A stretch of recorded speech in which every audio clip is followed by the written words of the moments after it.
La justice n'est pas considérée comme un chantier prioritaire. Bonjour, je suis Antoine Vey, je suis avocat et je dois dire que je suis là pour Pamplemousse.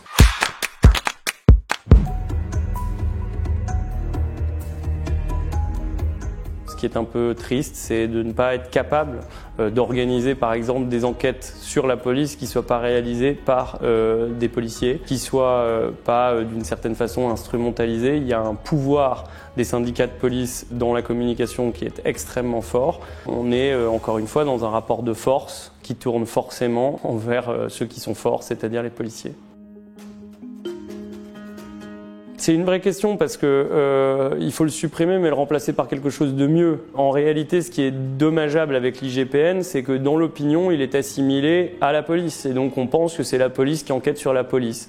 De toute façon, un enquêteur sera toujours un policier. Donc il faut peut-être le réformer, il faut peut-être le détacher.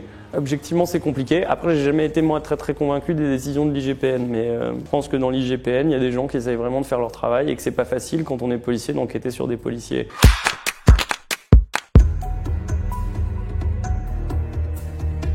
C'est déjà de porter la parole de ceux qui nous confient leur dossier et d'expliquer qu'est-ce qui s'est passé pour essayer d'éclairer le juge et qui rende une vraie décision de justice.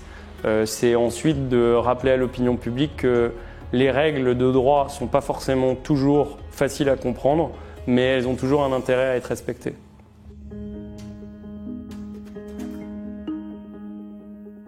Non, mais peut-être qu'il faut s'excuser d'être Marion Maréchal Le Pen, ça je sais pas.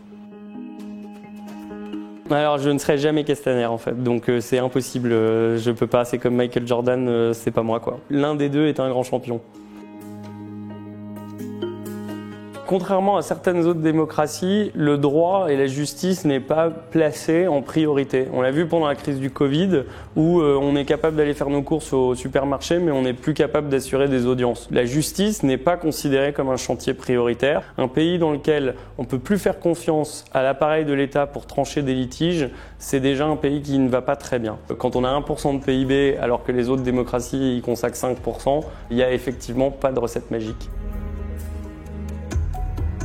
Il y a une grosse responsabilité de ceux qui informent en fait. Heureusement que les gens ils peuvent avoir une opinion, heureusement que les gens ils peuvent interagir, de dire ce qu'ils pensent. La vraie question c'est de dire ce qu'on pense, ça implique de savoir ce qu'on pense. Et il y a une facilité qui est prise par beaucoup de faire précéder, on va dire, l'opinion à l'analyse. Maintenant, c'est le rôle de l'éducation en fait. Éduquons, il n'y a pas d'autre système en fait, sinon c'est le totalitarisme. Heureusement que les gens peuvent s'exprimer et heureusement qu'ils peuvent dire des imbécilités. Après, c'est vrai que c'est mieux quand on ne fait pas de quelqu'un qui n'a aucune expertise un décideur. Le jour où ça sera compliqué, c'est si une décision de justice est moins importante qu'un réseau social. Et c'est en train d'arriver en fait, donc il faut être très vigilant par rapport à ça. Moi, j'ai rien contre l'idée d'une justice qui fait peur, en fait. Une justice dure, mais une justice qui marche. Le problème, c'est quand vous avez une justice qui ne marche pas et qui est dure en plus. Bravo. Non. Pourquoi je veux un whisky? Ah, juste un doigt. C'est pas non plus un objectif que 100% d'une classe d'âge arrive à quelque chose. Ce qui compte, c'est qu'en fait, il n'y ait pas de Mozart assassiné. C'est-à-dire que les gens qui travaillent et qui sont bons réussissent. Ceux qui le sont moins ne réussissent peut-être pas. Après, je sais pas s'il y a une justice dans le barreau. J'espère que oui. J'en tire pas grand-chose en fait qu'il y ait 30% d'avocats qui quittent la robe. Il y en a qui deviennent directeurs juridiques, il y en a qui font d'autres projets.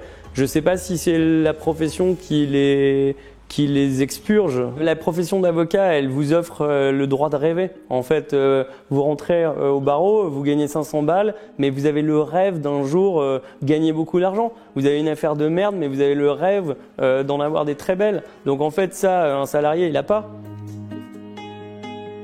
Pour être très original, je lui dirais de faire ce par quoi il est passionné. Parce que le jour où vous faites ce que vous aimez, vous n'avez plus l'impression de travailler. Merci la team Pamplemousse.